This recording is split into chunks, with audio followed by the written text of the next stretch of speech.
যার মধ্যে পজিটিভ চিন্তাধারা থাকে সেই সবচাইতে ভালো মনের অধিকারী হতে পারে, আর সেই সবচাইতে সুখী মানুষ। যে ভালো চিন্তা করে তার মধ্যে সবসময় ভালো চিন্তাধারাই থাকে, আর সে সবসময় ভালো থাকতে পারে। আসসালামু আলাইকুম, আমি বাংলাদেশি ব্লগার মম পপি, ব্যস্ততম শহর ঢাকা থেকে বলছি।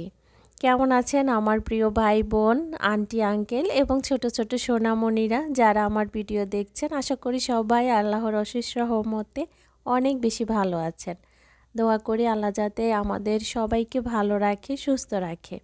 কাছে এবং দূরে, দেশ এবং দেশের বাহিরে যে যেখান থেকে আজকে আমার এই ভিডিওটি দেখছেন, সবাইকে অনেক অনেক দোয়া আর ভালোবাসা জানিয়ে আমি আমার আজকের লাইফস্টাইল ব্লগটি শুরু করেছি। আশা করি আপনাদের কাছে আমার আজকের ব্লগটি বেশ ভালো লাগবে। শুরুতে সবাই একটা ছোট্ট করে লাইক দিয়ে দিবেন। আপনাদের একটা মূল্যবান লাইক আমার এই ভিডিওটাকে অনেক অনেক দূর এগিয়ে নিতে অনেক বেশি সাহায্য করবে।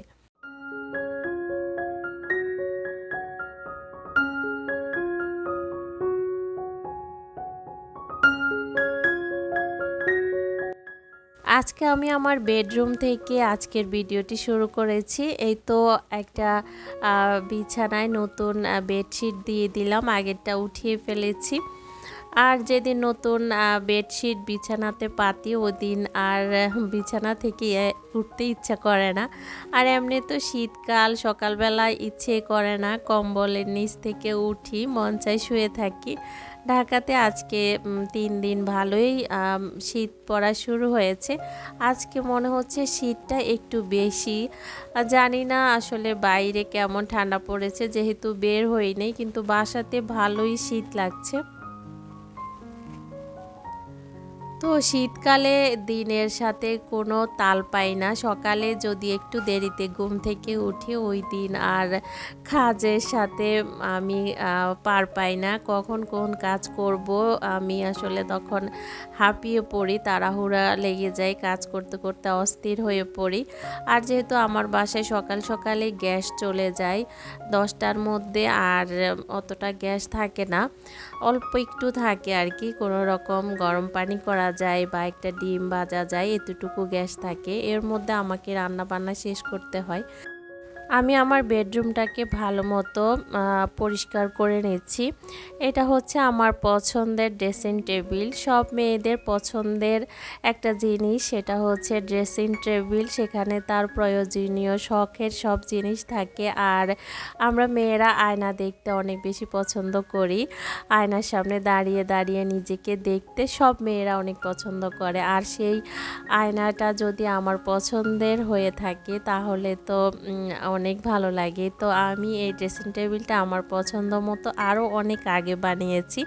তো সেই ড্রেসিং টেবিলটাকে সবসময় যত্নেই রাখি। এই ড্রেসিং টেবিলটা যত্ন রাখি, আমার চেহারাটাকে যেমন আমি যত্ন করি ড্রেসিং টেবিলটাকেও তেমন যত্ন করি, কারণ এই ড্রেসিং টেবিলের সামনে দাঁড়িয়ে আমি আমার চেহারা দেখতে পারি। তো আপনাদের সাথে আমার শখের ড্রেসিং টেবিলটা একটু দেখিয়ে দিচ্ছি, কেমন লাগে আপনাদের কাছে আমার এই ড্রেসিং টেবিলটা অবশ্যই কমেন্টসের মাধ্যমে জানাবেন। এটা আমার অনেক পছন্দের, আমি অনেক শখ করে অনেক আগে বানিয়েছি। এটা হচ্ছে বার্মাটিক সেগুন কাঠের ড্রেসিং টেবিল। আমার বাসায় যে সব ফার্নিচার আছে সবই বার্মাটিক সেগুন কাঠ দিয়ে আমি আমার মতো করে মেক করে নিয়েছি, আমি আমার মতো করে ডিজাইন দিয়ে। তো অবশ্যই শেয়ার করব একে একে আমার ঘরের সব ফার্নিচার আপনাদের সাথে। তো এই তো আপনাদের সাথে কথা বলছি আর আমার রুমটাকে ভালো মতো আমি পরিষ্কার পরিচ্ছন্ন করে নিচ্ছি। শীত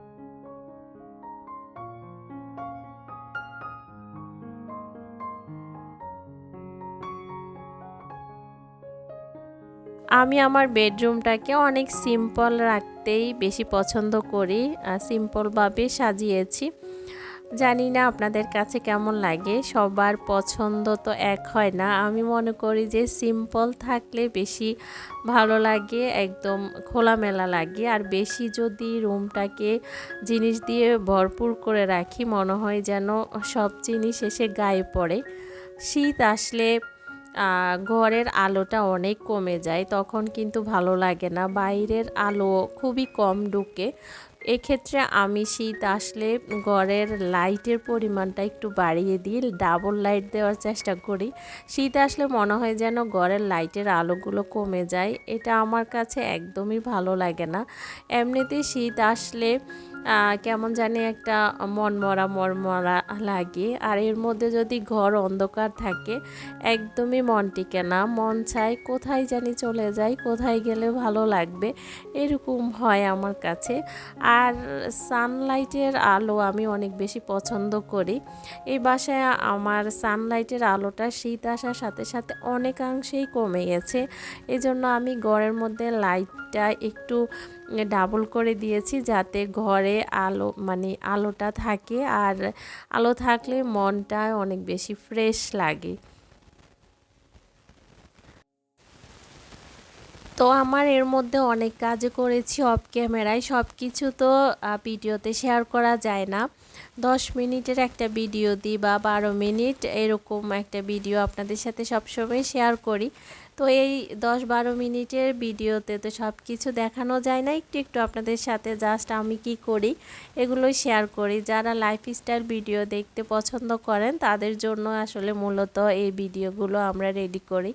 তো আপনাদের কাছে যদি আমার ভিডিওগুলো একটু ভালো লেগে থাকে তাহলে প্লিজ আমার ভিডিওতে একটা লাইক দিবেন।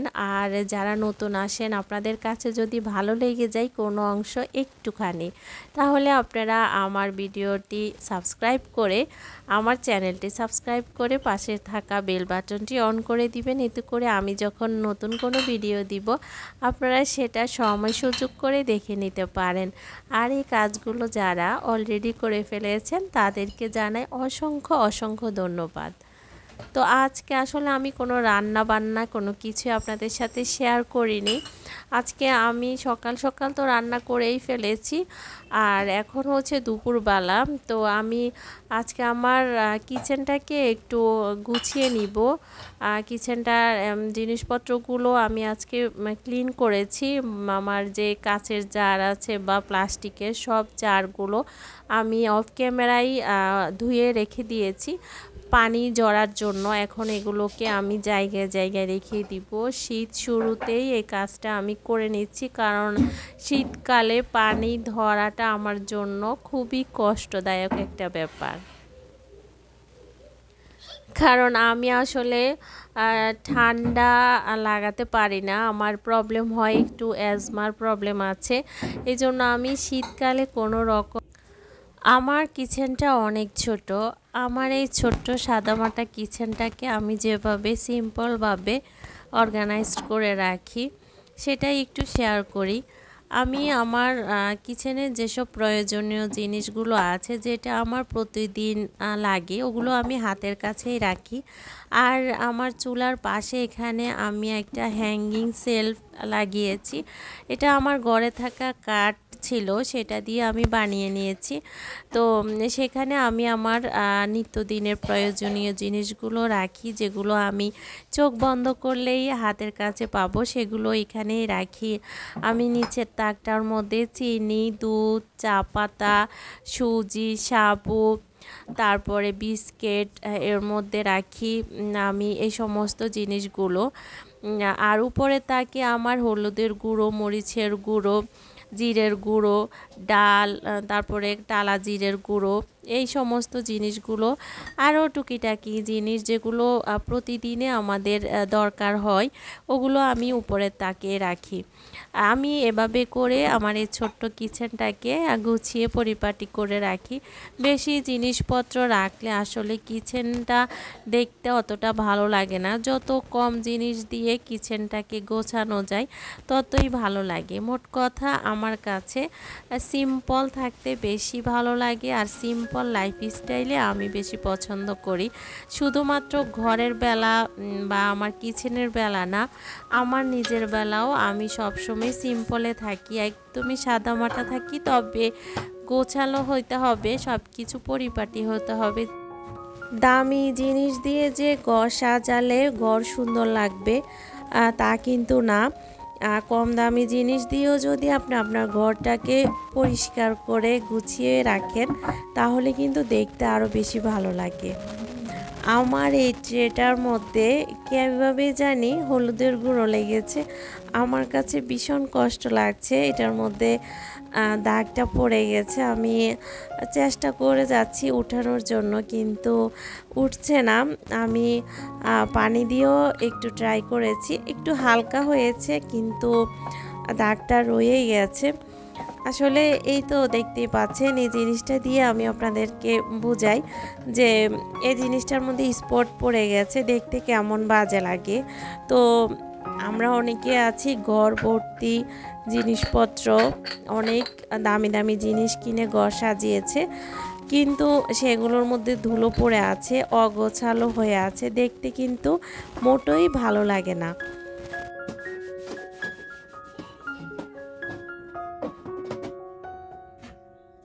এই ছোট্ট কিচেনটা গোছাতে কিন্তু আমার অনেকটা সময় লেগেছে, যদিও আমি সেটা আপনাদের সাথে 3-4 মিনিটের একটা ভিডিওতে শেয়ার করেছি, কিন্তু অনেকটা সময় আমি কিচেনে কাটিয়েছি, অনেক ক্লিনিংয়ের কাজ করেছি। আমার কিচেনের ভিতরে আমার একটা ছোট ওভেন র্যাক আছে, সেটাও আমি সুন্দর করে গুছিয়েছি, যদিও সেটা আপনাদের সাথে আজকে আর দেখালাম না, সেটা অন্য একটা ভিডিওতে আপনাদের সাথে আমি সেই র্যাকটা দেখাবো আমি কিভাবে র্যাকের মধ্যে জিনিসপত্র অর্গানাইজড করেছি। আর এখানে আমার স্পুন হোল্ডারে আমি স্পুনগুলো রেখে দিচ্ছি, আমি শুকিয়ে নিয়ে তারপরে স্পুনগুলো রাখছি। এটা হচ্ছে আমার ছোট ছোট স্পুনগুলো, আর বড় যে আমার স্পুনগুলো আছে সেটা আমি লাল এই ডিব্বাতে রাখি, কারণ আমার কাছে মনে হয় তেলাপোকা হাঁটবে, এই জন্য আমি যেগুলো রেগুলার ইউজ করি সেটা আমি লাল এই বক্সের ভিতরে রাখি, আমার কাছে সেটাই নিরাপদ মনে হয়।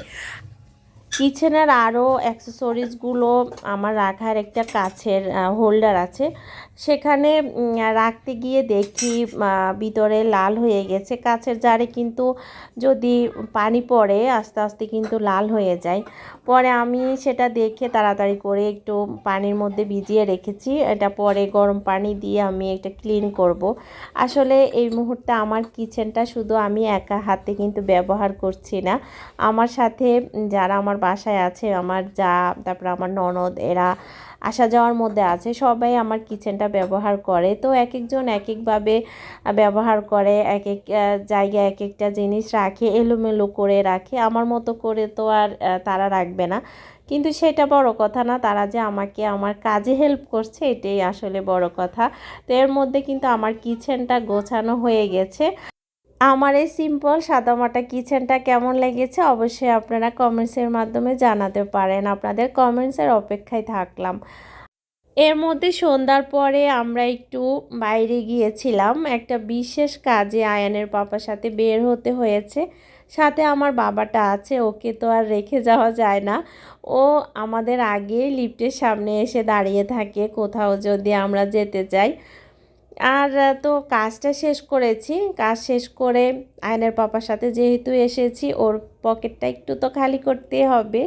তো আমি আমার পছন্দের খাবার অর্ডার করেছি, সেটা হচ্ছে নান আর শিক, আমার খুবই ভালো লাগে। তো আমরা অর্ডার করার পরে আমাদের সাথে কিন্তু আরেকজন গেস্ট আছে, তো উনি একটু বাইরে গিয়েছে ওনার একটা কাজের জন্য, ওনার জন্য অপেক্ষা করে যাচ্ছি। নানটা আর শিকটা ঠান্ডা হচ্ছে, কিছু করার নেই। তো আমরা অপেক্ষা করতে করতে আপনাদের কাছ থেকে আজকের মতো এখানে বিদায় নিয়ে নিচ্ছি। সবাই অনেক ভালো থাকবেন, সুস্থ থাকবেন, আমাদের জন্য দোয়া করবেন। আর একটি নিউ লাইফস্টাইল ব্লগ নিয়ে আপনাদের মাঝে ফিরে আসব। আল্লাহ হাফেজ।